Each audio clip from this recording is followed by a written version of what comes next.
Hi అండి, welcome to my channel. అందరూ ఎలా ఉన్నారండి? బాగున్నారా? మేము బాగున్నామండి. ఇవాళ మీకు పచ్చిరొయ్యలు, నాటుకోడి గుడ్లు, ములక్కాడతో కర్రీ చేద్దాం అనుకుంటున్నానండి. Gravy curry. ఇది చాలా టేస్టీగా ఉంటుందండి. అందరికీ వచ్చు, కానీ ఇప్పుడు బ్యాచిలర్స్ వీళ్ళు ఎక్కువగా ఉంటున్నారు కదండి, వాళ్ళు తయారు చేసుకునే విధంగా నేను చేసి చూపించాను. ఇందులో కూడా ఇంగ్రీడియంట్స్ ఎక్కువగా పట్టవండి, చాలా సింపుల్గా చేసుకోవచ్చు. ఈ కర్రీ చేసుకొని ఒక రసం పక్కన పెట్టుకొని తింటే సూపర్గా ఉంటుందండి, చాలా టేస్టీగా ఉంటుంది. తప్పకుండా అందరూ ట్రై చేసి చూడండి. దీనికి కావాల్సిన పదార్థాలు ఇది ఎలా తయారు చేయాలన్నది వీడియోలో చూపిస్తాను. వచ్చేసాయి. నాటుకోడి గుడ్లు, పచ్చిరొయ్యలు, ములక్కాడ కూర అండి. దానికి కావాల్సినవి ఏంటి అన్నది మీకు చూపించి చేస్తూ ఉంటాను నేను. ముందుగా స్టవ్ ఆన్ చేసి పాన్ పెట్టుకొని అందులో ఆయిల్ పోసుకున్నాను. ఇప్పుడు కొంచెం పసుపు వేసుకున్నాను.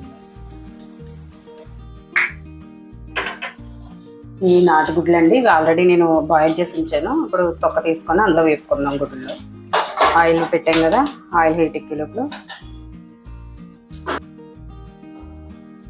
ఇప్పుడు ఆయిల్ హీట్ ఎక్కిందండి, గుడ్లు వేసుకున్నాము.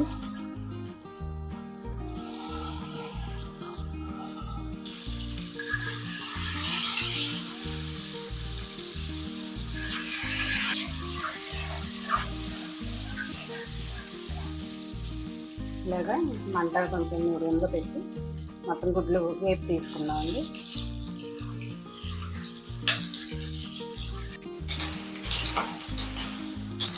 గుడ్లన్నీ ఇలా దోరగా వేగిన తర్వాత తీసేసి పక్కన పెట్టుకున్నాను.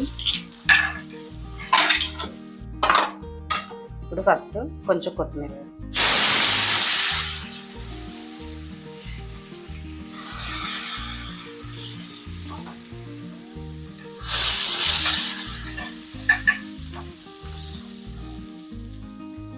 ఇది కొంచెం వేగిన తర్వాత ఆల్రెడీ నేను ఉల్లిపాయలు, చిన్న ఉల్లిపాయలు ఉంటాయి కదండి, అది కొంచెం మసాలా ముద్ద, అల్లం వెల్లుల్లి కలిపి పేస్ట్ చేసి ఉంచుకున్నాను. అది ఇప్పుడు ఇందులో వేసేస్తున్నాను.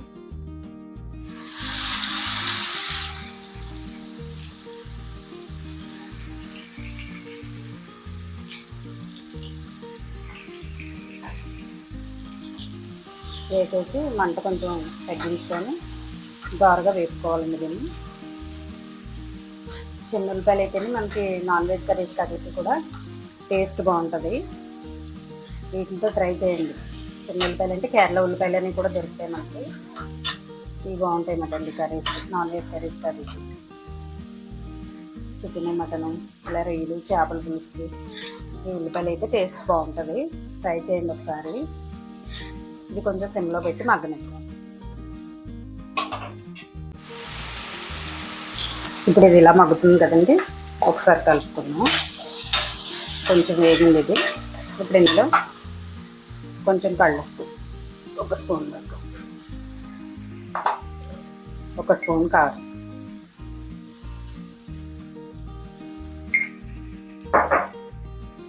వేసి ఒకసారి కలుపు.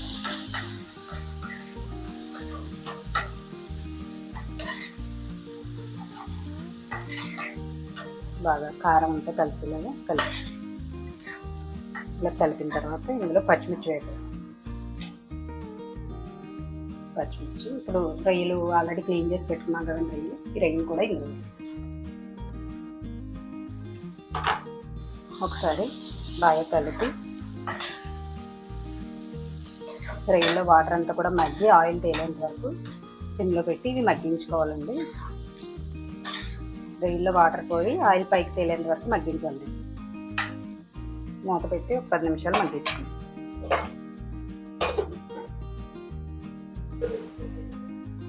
ఇది ఎంతవరకు వచ్చిందో ఒకసారి చూద్దామండి. మూత తీసి చూసారా, రొయ్యల్లో వాటర్ అంతా పోయింది. వాటర్ అంతా పోయింది, ఆయిల్ అంతా ఇలా పైకి తేలింది కదా. ఇప్పుడు ఒకసారి ఇలా కలుపుకున్నాం. కలుపుకొని ములక్కాడలు కట్ చేసి పెట్టుకున్నాం కదండి ఆల్రెడీ, ఆ ములక్కాడ ముక్కలు కూడా వేసేస్తాం. వేసేసి ఒకసారి కలిపేసి ఆల్రెడీ గుడ్లు ఫ్రై చేసి పక్కన పెట్టుకున్నాం కదండి, ఆ గుడ్లు కూడా వేసేస్తాం. ఎందుకంటే నేను తీసుకున్న గుడ్లలో కొన్ని గుడ్లు ఫ్రై చేశాను, కొన్ని నార్మల్గా వేసుకుంటున్నానండి. ఇలా మొత్తం అన్నీ కూడా ఇలా వేసేసి ఒకసారి కలిపి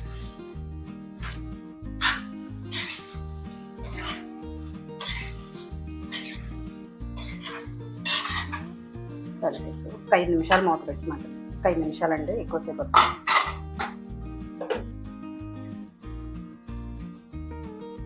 ఒక 5 నిమిషాలు మగ్గింది కదండి. ఇప్పుడు చూద్దాం. ఇది ఇలా మగ్గుతుంది కదండి. ఇందులో కొంచెం కొత్తిమీర వేసుకుందాం. కొత్తిమీర వేసి ఒకసారి బాగా కలిపి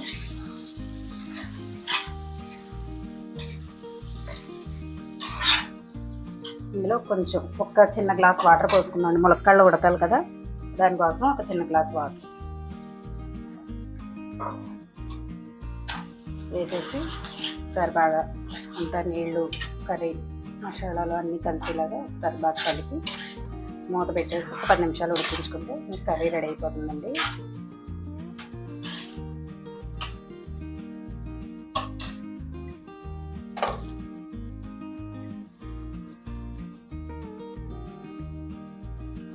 ఓకే అండి, ఇది ఎంతవరకు వచ్చిందో ఒకసారి మూత తీసి చూద్దాం. ఇలా ఉడుకుతుంది కదండి. ఇప్పుడు ఇందులో కొంచెం ధనియాల పౌడర్ వేసుకుందాం అండి, 1 స్పూన్ వేసేసి ఒకసారి కలిపి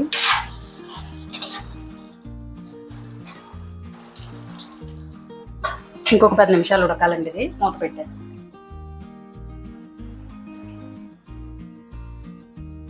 ఓకే అండి, ఇది ఎంతవరకు వచ్చిందో ఒకసారి చూద్దాం. అయిపోయిందండి. చూసారు ఆయిల్ ఎలా వెళ్తుందో పైకి. మీకు ఎప్పుడైనా సరే నీసు కూరలాగా వండుకున్నప్పుడు ఆయిల్ ఎక్కువగానే పడుతుందండి కొంచెం. అయిపోయింది, కర్రీ రెడీ అయిపోయిందండి. ఒకసారి బాగా కలిపేసుకొని స్టవ్ ఆఫ్ చేద్దామండి. అయిపోయింది కర్రీ. ఆయిల్ తేలింది కదా మీకు.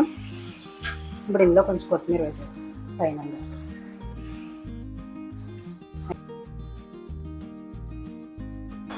నాటుగుడ్లు, పచ్చిరొయ్యలు, ములక్కాడ కర్రీ రెడీ అయిపోయిందండి. చాలా టేస్టీగా ఉంటుందండి. ఇది మీకు సర్వ్ చేసి చూపిస్తాను. ఓకే అండి, ఫైనల్గా అయితే నాటుకోడి గుడ్లు, పచ్చిరొయ్యలు, ములక్కాడ కర్రీ తయారైపోయిందండి. మామూలు గుడ్లు కంటే ఈ గుడ్లు చాలా టేస్ట్గా ఉంటుందండి కర్రీ. ఇప్పుడు ఇన్నాళ్ళు పల్లెటూరులో అవి దొరికేవి గుడ్లు ఇప్పుడు మనకి దొరకట్లేదు. ఇప్పుడు డిమార్ట్స్ అవి వచ్చాయి కదండి, అందులో దొరుకుతున్నాయి. కంపల్సరీ తెచ్చుకొని ట్రై చేయండి. కర్రీ అయితే చాలా టేస్ట్గా వచ్చిందండి, చాలా బాగుంది. తప్పకుండా అందరూ ట్రై చేసి ఎలా అని చెప్పండి. కర్రీ ఏం కొత్తదేం కాదు, అందరికీ తెలుసు. కాకపోతే నాటుకోడి గుడ్లు, పచ్చిరొయ్యలు, ములక్కాడలు కదండి, అందుకని నేను చూపించాను. తప్పకుండా అందరూ ట్రై చేసి ఎలా ఉన్నదని నా కామెంట్లో తెలియజేయండి.